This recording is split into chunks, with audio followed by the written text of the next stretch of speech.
dalam tanda kutip, kurang ibadahnya, kurang interaksi dengan Quran, itu gimana Ustaz cara siasatinnya agar Ramadan ini tetap bisa maksimal gitu Ustaz? Iya. Orang baik, denger yang baik-baik.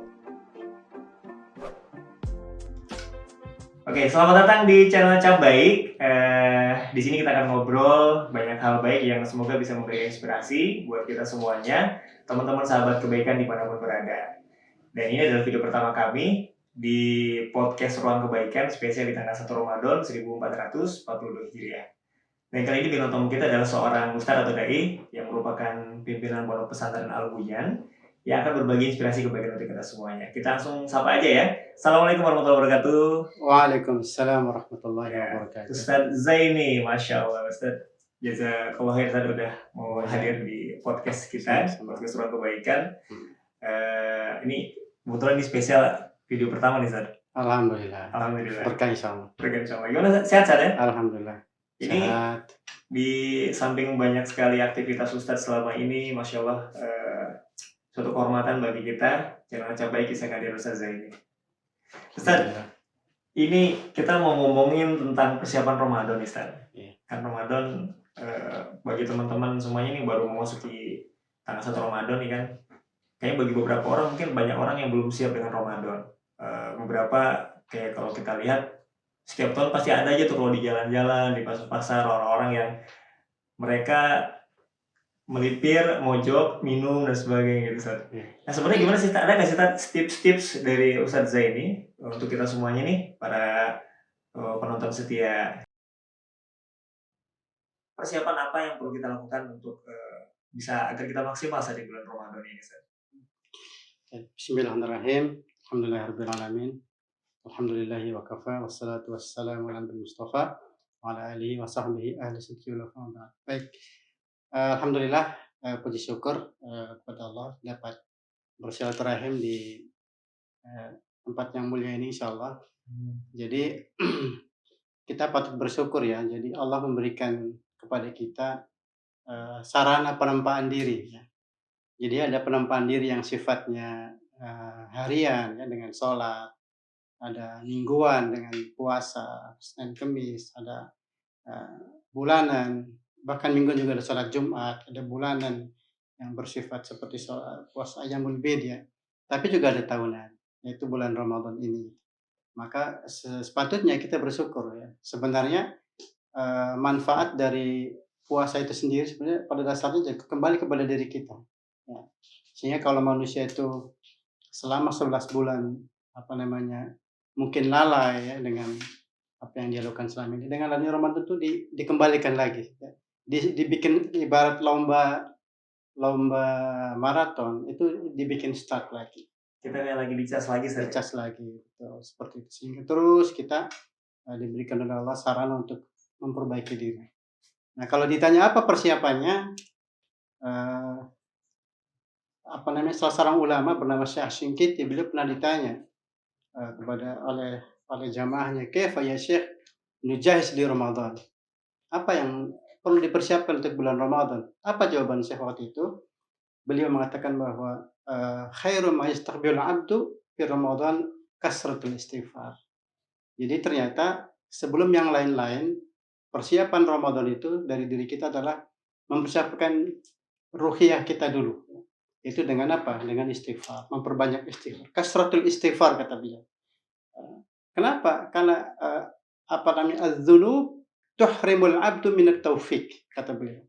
Jadi dosa itu dapat menjadi penghalang seseorang untuk mendapatkan rahmat, untuk mendapatkan taufik dari Allah Subhanahu wa taala. Maka di sini pentingnya istighfar ya. Apalagi istighfar ini kan menjadi salah satu dari 4 pelebur dosa ya. Yang pertama adalah taubat, yang kedua adalah istighfar, yang ketiga adalah orang yang diberikan ujian sakit dan ia bersabar, dan yang ketiga adalah orang yang mengikutkan amal perbuatan dosanya dengan amal soleh. Karena kata Allah, innal hasanati yudhibnas sayyi'at. Sesungguhnya amal soleh itu dapat menghapuskan dosa-dosa. Sesuai dengan hadis Nabi yang mengatakan bahwa ittaqillaha haitsuma kunta wa atbi'is sayyi'atal hasanata tamhuha. Jadi bertakwalah kepada Allah dimanapun Anda berada dan ikutkan amal dosa kita dengan diganti dengan amal soleh karena akan menghapuskan. Jadi itu yang pertama harus Istighfar Ustaz ya? membersihkan diri. Membersihkan Iya diri. betul. Jadi ibarat tadi ibarat recharging lagi lah sisi ruhiyah. Sehingga kita masuk start ke Ramadan tuh dalam keadaan bersih secara ruhiyah sehingga siap menampung, siap menerima apa namanya cahaya-cahaya hidayah, cahaya kebaikan, cahaya rahmat, cahaya taufik dari Allah Subhanahu wa taala. Itu yang pertama. Nah, yang kedua, kata beliau, ini sesuai dengan hadis Nabi sebenarnya. Kata Nabi dalam sebuah hadisnya, "Man hamma bihasanatin falam ya'malha, kataballahu lahu 'indahu hasanatan kamilah." Jadi intinya planning. Hadis ini berbicara tentang planning, tentang azam untuk melakukan kebaikan. Kan Ramadan ini kan sarana penempaan setahun sekali ya. Banyak banget dan banyak banget pahalanya Ustaz ya? Betul. Apa namanya, pahala itu dilipat gandakan ya. Betul. Jadi sangat disayangkan sekali kalau kemudian berlalu begitu saja. Ibarat kita punya perusahaan besar, kita punya perusahaan gimana caranya biar perusahaan yang besar, maka kita buat perencanaan-perencanaan supaya agar sebuah perusahaan tersebut bisa mencapai omset ya Ustaz ya. Betul. Itu dalam urusan dunia, Dunia. apalagi urusan akhirat. Masya Allah. Maka lebih perlu lagi untuk dilakukan perencanaan, planning.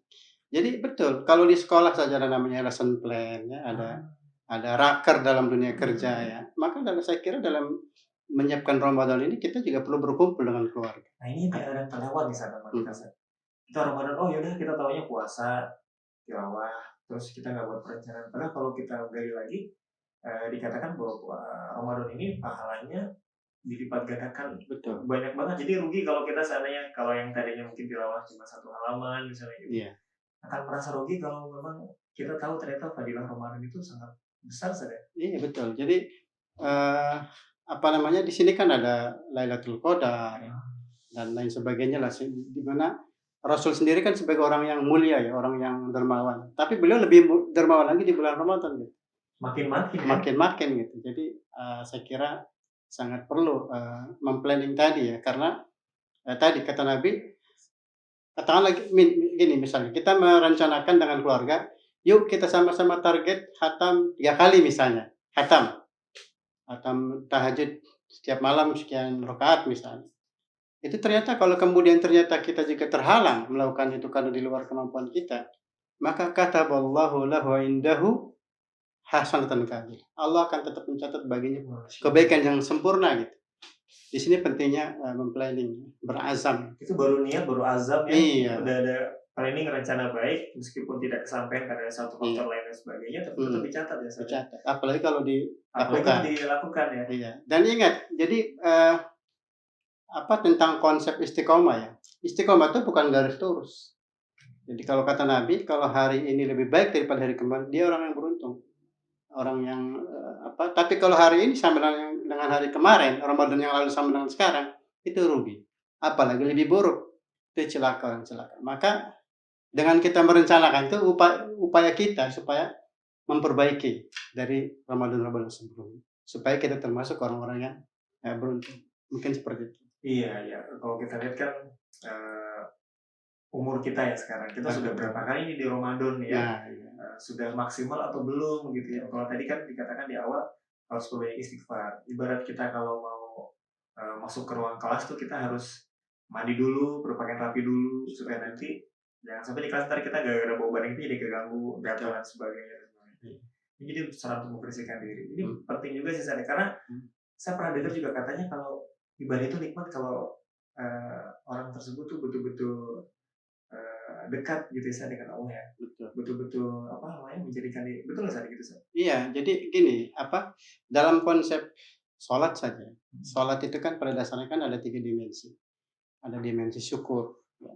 Ketika kita mengucapkan alhamdulillahirabbil alamin, maka lisan kita ketika mengucapkan alhamdulillah itu hati kita juga hadir di situ. Ya Allah, betapa rezeki, betapa nikmat, betapa ma'unah yang telah Engkau berikan kepadaku begitu banyak. Itu dimensi syukur. Dan itu harus istiqdarul qalb. Ini salah satu upaya kita khusyuk dalam ibadah itu adalah istiqdarul qalb, ya, menghadirkan hati. Jadi bukan hanya lisan. Kemudian ada dimensi namanya dimensi ikrar, ya. Dimensi ikrar itu seperti asyhadu an la ilaha illallah Itu kan Kesaksian. kesaksian bahwa tidak ada Tuhan selain Allah. Sama, jadi ketika lisan kita mengucapkan begitu, hati kita juga hadir di situ. Bersaksi bahwa Engkau ya Allah adalah tidak ada Tuhan yang berhak disembah selain Engkau. Dan ada dimensi doa. Kalau antum misalnya duduk di antara dua sujud, apa yang dibaca? Rabbi firli warhamni wajiburni warfa'ni warzuqni dan seterusnya. Atau ketika ketika Rabbana walakal hamdu juga kan begitu. Atau kemudian iyyaka na'budu wa iyyaka nasta'in. Itu juga ada dimensi doa sebenarnya. Artinya salat itu atau ibadah itu akan terasa nikmat manakala kita menghadirkan kekhusyuan kita dalam ibadah kita. Dan jadi ternyata penting juga, artinya saya ketika kita sholat kita harus tahu arti dari bacaan sholat. Itu syaratnya. Semakin dalam ya, tadi kan ada 3 dimensi syukur, kemudian dimensi ikrar, kemudian ketiga itu dimensi doa. Ya, Masya Allah. Makanya kan kita juga boleh. Jadi semakin nikmat ya, Nikmat. Makanya tidak jarang kalau kita dengar para sahabat Rasulullah SAW dan para sahabat zaman dulu ketika sholat menangis ada. Betul. Ya, karena makanya subhanallah ya, dengan ketika Allah berfirman inna sholata tanha 'anil fahsya'i wal munkar. Jadi emang sholat itu kalau dilaksanakan dengan benar akan mencegah seseorang dari perbuatan mungkar gitu. Maka coba lihat, perhatikan, kalau ada orang bermasalah dari secara perilaku, cek sholatnya, pasti nggak beres. Ada sebuah kisah yang mungkin juga banyak viral ya, tentang bagaimana seseorang melakukan ini itu ya yang dilarang, ya ternyata sholatnya juga bermasalah. Maka ya itu tadi ya, apalagi di bulan Ramadan ini ya, subhanallah. Ya, betapa nikmatnya kita bisa bangun malam ya, walaupun sudah tarawih di sorenya. Jadi tarawih itu kan sebenarnya sesuai dengan namanya ya. Semakin panjang rakaatnya, semakin banyak, ya semakin banyak istirahat. Kan tarawih kan dari kata raha ya, tarwihatan. Jadi sebenarnya pada dasarnya karakter dari sholat tarawih itu sebenarnya ya rohah gitu. Jadi kalau ada orang sholat terburu-buru ya itu sebenarnya tidak memahami dengan konsep. Kecepatannya 4G ya. Iya, bukan ajang untuk balapan itu. Sering begitu deh. Seperti itu. Berarti penting banget ya kita memplanningkan ini. Jadi jangan sampai kita rugi saat tadi yang disampaikan ya. Iya. Jadi tadi kalau boleh tahu kira-kira kurikulumnya seperti apa saya? Kalau boleh berbagi dengan kita kan. Kalau mungkin ketika di pesantren kan kalau anak-anak tuh gimana biasa sudah? Iya, kalau di anak-anak kan ada namanya daurah, ada pesantren kilat, ya. Itu kan ada silabusnya. Gitu. Silabusnya misalnya kita merencanakan kegiatan apa, outputnya apa, gitu ya. Kan tentunya kita kaitkan Ramadan kan dengan malamnya kan, kita hidupkan dengan apa kan, siangnya kita hidupkan dengan apa gitu. Jadi tidak jauh-jauh dari tilawah Al-Quran kan, ada kalau malam ya kan tentu dengan tilawah Al-Quran, kemudian tarawih, tahajudnya, qiyamul lailnya gitu kan, istighfarnya di waktu sahur. Saya ingat sebuah perkataan dari seorang ulama ya, dia mengatakan bahwa man ta'allaqa bil Quran fasbaha 'aziman. Siapa yang terkait dengan Al-Quran dia akan menjadi mulia karena. Jadi antum tahu Al-Quran diturunkan kepada siapa? Kepada Nabi Muhammad. Melalui siapa? Malaikat Jibril. Nabi Muhammad terkait dengan Al-Quran. Kepadanya Allah menurunkan Al-Quran, dia menjadi Sayyidul Mursalin. Dia menjadi penghulunya para nabi. Al-Quran diturunkan kepada Nabi Muhammad melalui Jibril alaihissalam. Dan Jibril menjadi Sayyidul Malaikat. Menjadi penghulunya para malaikat. Dan Al-Quran diturunkan di bulan Ramadan. Ramadan menjadi mulia. Menjadi Sayyidul Syuhur. Menjadi bulan yang paling mulia. Bahkan di situ ada Lailatul Qadar. Jadi betul kalimat man ta'allaqa bil Quran fasbaha 'aziman. Siapa yang berkaitan dengan Al-Quran, mungkin dia membacanya, sering berinteraksi dengannya gitu. Fasbaha 'azim, maka dia akan menjadi mulia. Maka betapa luar biasanya kalau Quran itu kemudian terhunjam dalam lisan-lisan kita, dalam hati-hati kita. Di bulan Ramadan ini terlebih, Masya Allah. Jadi luar biasa. Kesempatan ada. Tapi gini, kadang-kadang kan kita kalau di bulan-bulan, kita kan 11 bulan nih, San. Iya. 11 bulan kita ditempa sama iblis bahasanya. Oh iya. 11 bulan kita biasa. Mungkin bagi beberapa orang yang dalam tanda kutip kurang ibadahnya, kurang interaksi dengan Quran, itu gimana cara siasatinnya agar Ramadan ini tetap bisa maksimal gitu, San? Iya. Mungkin ada tips kan? Betul. Jadi ada sebuah qaul dari salah satu ulama gitu yang mengatakan bahwa salah satu indikasi amal sebuah ibadah itu diterima itu adalah outputnya apa pasca itu. Jadi kalau dia kemudian terus ya menjadikan dia istiqomah, maka itu adalah bagian dari indikator bahwa dia itu diterima ibadahnya. Tapi kalau habis itu kembali ke yang Seperti seperti biasa mula lagi. itu karena kita beribadah Ramadan bukan Tuhan kita, tapi kita menyembah kepada Tuhannya Ramadan. Ya. Jadi bukan karena Ramadannya gitu. Jangan tobat sambal ya. Nah gitu. Biasanya. Iya. So, Ramadan doang baiknya gitu ya. Betul gitu. Naudzubillah min dzalik gitu. Tapi sebenarnya Ramadan itu sebagai pemantik ya, supaya kita itu di 11 bulan kemudian kita menjadi orang yang muttaqin ya, sebagaimana yang diinginkan oleh Allah Taala. Nah, kalau saya membaca salah satu qaul ulama juga, muttaqin itu kan orang yang senantiasa juga menghindarkan diri dari dosa gitu ya. Maka subhanallah kalau Indonesia ini taubat nasional ya. Karena kan gini ya, sebenarnya kalau kita baca kisah-kisah terdahulu ya, antara azab Allah ya, bencana itu sangat berkaitan dengan dosa. Ya, sangat berkaitan. Maka dengan taubat ini di surat Al-Anfal ayat 33 Allah berfirman, "Wa ma kana Allahu liyu'adzibahum wa anta fihim wa ma kana Allahu mu'adzibahum wa hum yastaghfirun." Jadi Allah tidak akan mengazab. Jadi ada dua jaminan keamanan dari Allah. Yang pertama adalah keberadaan Nabi ketika masih hidup. Yang kedua adalah istighfar. Nah, di surat Al-Anfal tadi Allah berfirman, Allah tidak akan menghukum kita ya, umat manusia, kaum muslimin, sepanjang Nabi bersama kita. Tapi kan sekarang sudah enggak ada kan, beliau sudah wafat. Maka tinggal satu jaminan keamanan dari Allah. Wa ma kana Allahu mu'adzibahum wa hum yastaghfirun. Antum bisa baca, dicek di surat Al-Anfal ayat 33 ya. Dan Allah tidak akan menghukum kita wa hum yastaghfirun, sepanjang lisan kita mengucapkan istighfar. Maka ada sebuah athar ya, walaupun athar ini diragukan oleh sebagian ulama, tapi mungkin kita ambil hikmahnya saja. Apa itu athar qaul sahabat? Kata beliau, kalau nggak salah dari Umar bin Khattab ya, walaupun ini athar yang diragukan oleh ulama, dia mengatakan gini, "Lau nazalat sa'iqatun minas sama ma asabat mustaghfiran." Seandainya petir yang menyambar-nyambar, maka niscaya dia tidak akan mengenai orang yang nanti lisannya mengucapkan istighfar.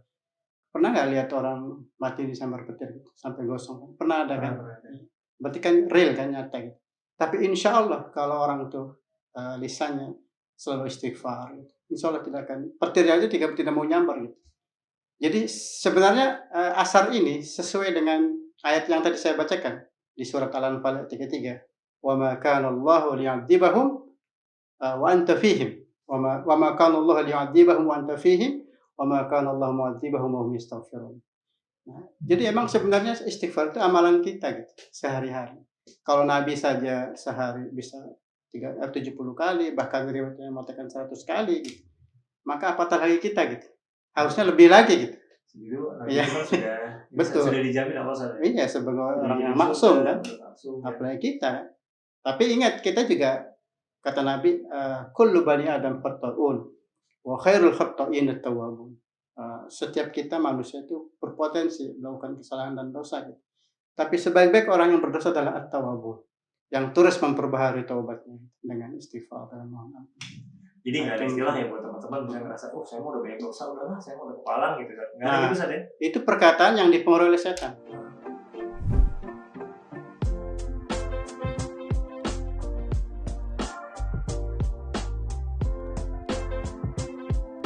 Janganlah berputus asa dengan rahmat Allah.